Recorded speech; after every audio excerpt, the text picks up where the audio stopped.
I'm a 30-year-old woman engaged to Joseph Mayo, who is 32. We've been engaged for several months, but we haven't begun wedding preparations yet. Currently, we live apart because I'm the main caregiver for my mother. My parents divorced a few years ago, and ever since, I've stepped up to care for her. It's not because she's elderly or incapable, but because she has never worked and doesn't contribute financially. I am the sole provider for our family, and despite my challenging upbringing with a narcissistic mother and rigid expectations, I can't bring myself to abandon her.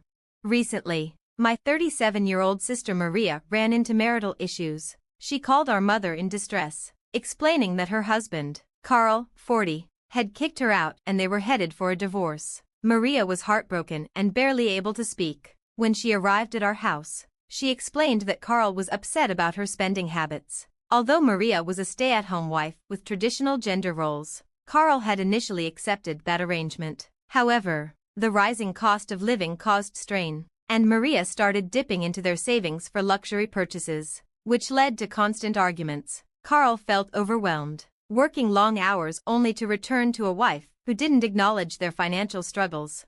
I could understand Carl's frustrations, given Maria's spending habits. However, neither my mother nor Maria sympathized with Carl's perspective, which wasn't surprising given their lack of employment history. Maria split household duties with Carl but expected him to cook after work, adding to his burden. While I sympathized with Carl, I knew it wasn't the right time to confront Maria. Instead, I offered her a place to stay with us as long as she needed. Despite the financial strain it would put on me, it felt like the right thing to do since she had nowhere else to go.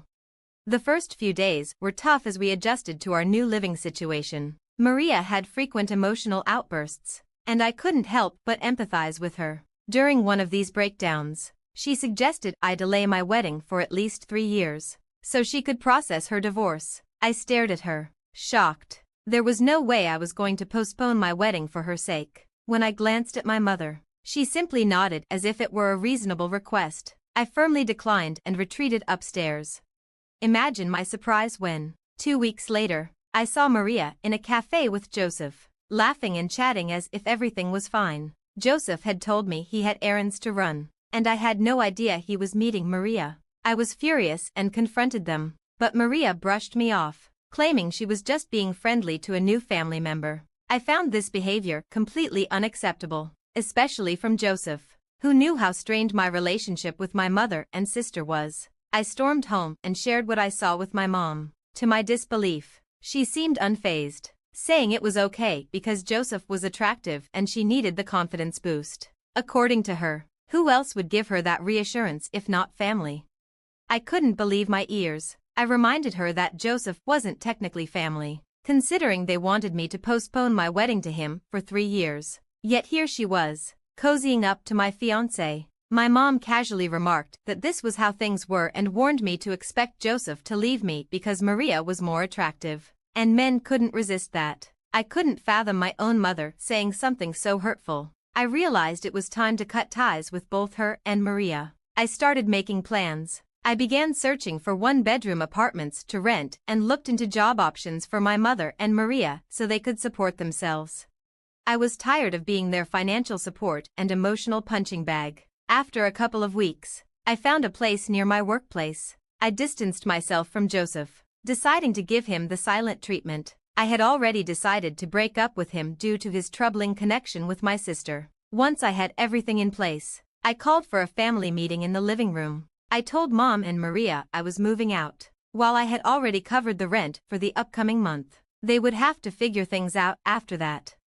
Maria had the audacity to laugh at my decision, but I was serious. I handed them a list of jobs I had researched, which could help cover their expenses. I made it clear that I was done being taken advantage of. All they did was take from me without offering any emotional support. My mother exploded, yelling and breaking things, calling me a monster and a terrible daughter for doing this to them. I stood my ground, saying that if I was a monster, so be it. I was done catering to their needs. I felt liberated, even though I knew this step was drastic. I wondered if I was being too harsh on them, but deep down I knew cutting them out was necessary.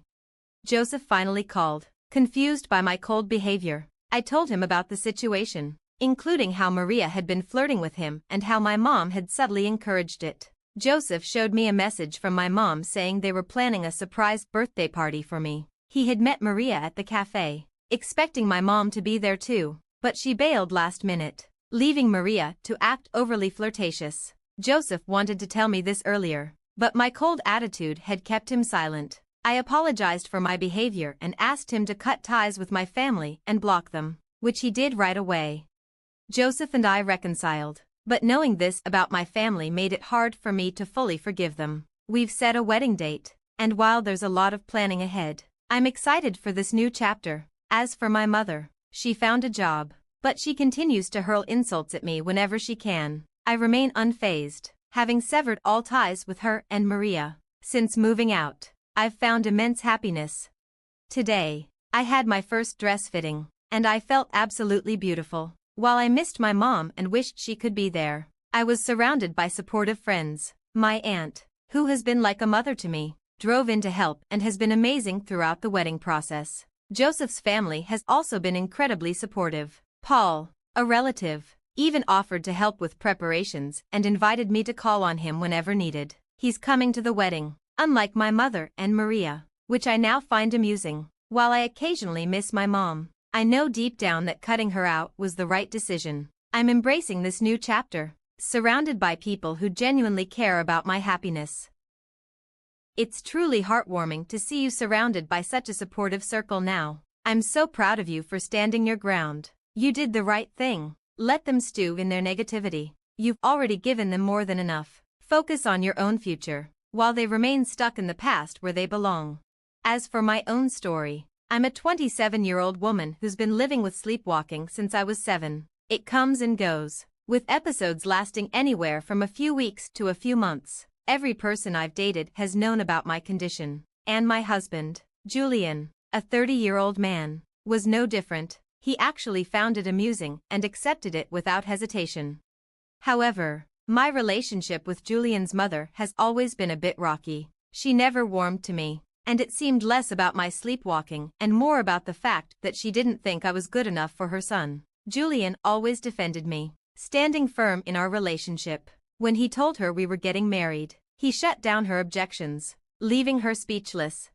A few weeks before our wedding, Julian's mother had to move in with us due to a minor accident. I dreaded it, but I accepted it because it was Julian's responsibility to care for her. We got married 10 days ago, and, as expected, my mother-in-law found fault with everything I did. On our first night together, she witnessed me sleepwalking and screamed in fear, completely unaware of her own reaction. I continued my routine, and Julian found it hilarious, telling me all about it the next morning.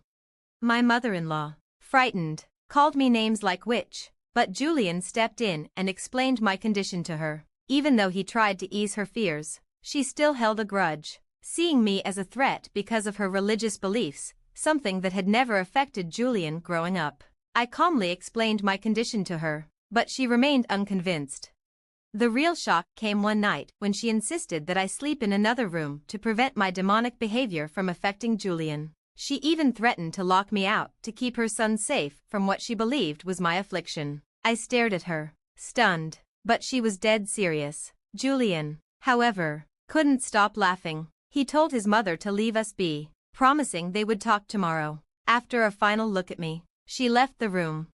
The next morning, I woke up on the porch, confused about how I had gotten there. My mother-in-law suggested I might have unlocked the door and wandered out, which seemed plausible given I'd done it a few times as a child. I brushed it off as a one-off, but then the next morning, I found myself back outside. This had never happened before, and I was concerned. I spoke with Julian about it, and he shared my worries. He decided to install cameras around the house and promised to check on me during the night. I appreciated his concern but asked him not to mention the cameras to his mother.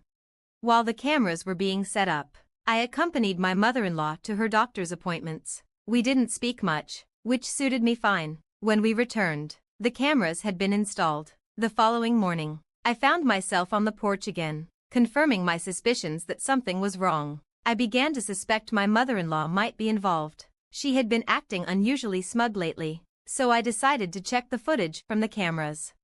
That's when I uncovered the truth. My mother-in-law had been orchestrating the entire thing. She would get up in the middle of the night, open the door wide while making sure all the interior doors were shut. When I sleepwalked outside, she would lock the door behind me, ensuring I couldn't get back in. Then, in the early hours, she would unlock the door again, making it look like I had gone outside on my own. I couldn't believe her deception, especially considering her supposed frailty. I wanted to tell Julian right away, but I knew he had a 2-day business trip coming up. Realizing the situation was becoming dangerous, I decided I had to confront his mother myself. Part of me wanted to do it face to face, but a more vengeful side wanted to show her the consequences of her actions. I contacted my father, who had connections in the area due to his real estate background. He had helped my mother-in-law find a place to stay at a reduced rent. I asked him to speak to the landlord and have her rent increased starting next month. In the meantime, I continued documenting the incidents and showed Julian the footage when he returned home. At first, he didn't believe me, but after watching the videos, he was furious. He confronted his mother, telling her she wasn't welcome in our home anymore. She tried to justify her actions, claiming she was protecting him from what she believed were demons I carried. But Julian stood firm. Despite her tears and tantrums, he told her to leave, and she finally did.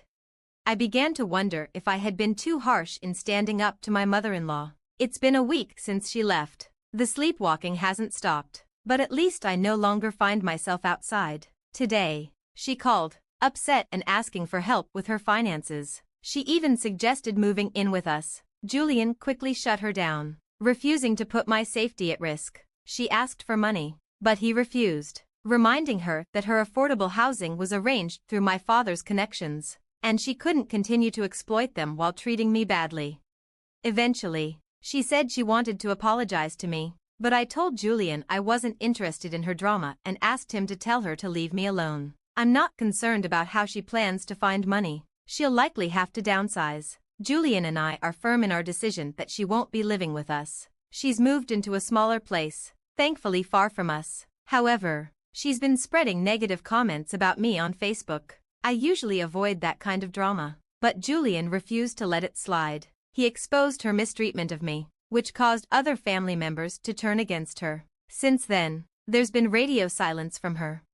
Julian and I are currently enjoying our honeymoon in Italy. We've already explored Rome and are heading to Venice, Milan, and Bologna. We might even visit other countries if we have time, but Italy is our main focus. My mother-in-law was bitter when she found out about our trip and tried to make amends, but I now see through her intentions. Julian has left the decision of reconciliation up to me, and I've made it clear I want nothing to do with her. She tried to play the victim on Facebook again, but she was quickly shut down. It felt incredibly satisfying, and I can't help but enjoy my little bit of petty revenge. I'm grateful to have such a supportive husband, one who's willing to stand up to his mother for me. Not every spouse would do that. I'm looking forward to the future with Julian and can't wait to see what's next. Thanks for watching. See you in the next video. Stay stunned.